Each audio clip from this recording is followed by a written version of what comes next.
চিকিৎসার গাফিলতিতে মৃত্যুতে ক্ষোভ, বিক্ষোভে উত্তাল নদিয়ার তেহট্ট মহকুমা হাসপাতাল চত্বর। শুক্রবার সকাল 11টার সময় চাপড়া থানার হাটরা গ্রামের বাসিন্দা আহমেদ দফাদার নামে বয়স 53 এক ব্যক্তির চিকিৎসার গাফিলতিতে মৃত্যু হয় বলে অভিযোগ এবং নার্সদের দুর্ব্যবহারেরও অভিযোগ। নদিয়া জেলার তেহট্ট থানার অন্তর্গত তেহট্ট মহকুমার হাসপাতাল চত্বরে ক্ষোভ বিক্ষোভে উত্তাল হয়ে উঠল ওই এলাকা।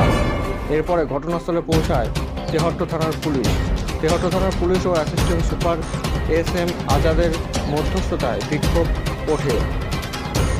আরেকবার জানায়, চিকিৎসার গাফিলতিতে মৃত্যুতে ক্ষোভ বিক্ষোভে উত্তাল হয়ে উঠল নদিয়ার তেহট্ট মহকুমা হাসপাতাল চত্বর।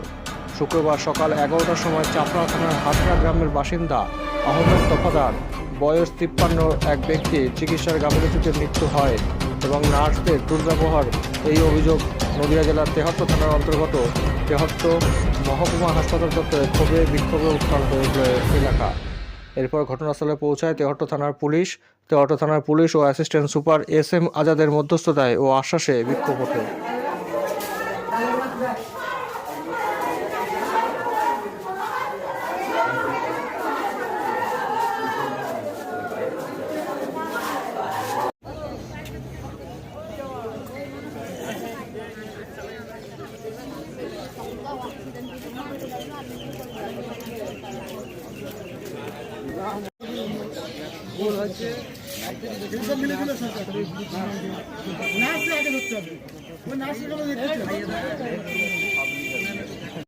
ফোন করে বলছে ম্যানেজারকে টাকা করা নাও, আমার ভাই টাকা দিতে গেছে, ডাক্তারকে সব বলছে।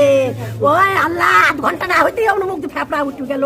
যাই 3টে ইঞ্জেকশন করার পর স্যালাইন চলছে, একজন মরে গেল। আমি কি নিয়ে বাড়ি যাবো? চেষ্টাকে বলছি, ও চেষ্টা দেখি বলছে এই চুপ কর, এখনো 2টো কি আছে আমার, এই 2টো না দেখে তোর কি দেখবো? আসলো না। আমার যখন যান ছটফট করছি, আমার ছেলে একটুকুনা জায়গায় সব দাঁড়িয়ে আছে, বলছি সিস্টার দেখি, বলছে এই তুই আমার গাড়ি টাচ করলি কেন? তোকে আমার ছেলে বলছে আপনার পাইপের, বলছে আমার ভুল হয়ে গেছে, আমার আব্বাকে দেখেন, বলছে তোর কি মরি যাক, আমি দেখবো না। বলছে এক ঘর মানুষ সবাই বললো যে দেখো ছেলেটা মরে যাইছে, বললে আমি দেখবোই না, রুগী মরে যাক। চলে গেল আমার ছেলে ডাক্তার, আমার আব্বার অবস্থা খুব খারাপ।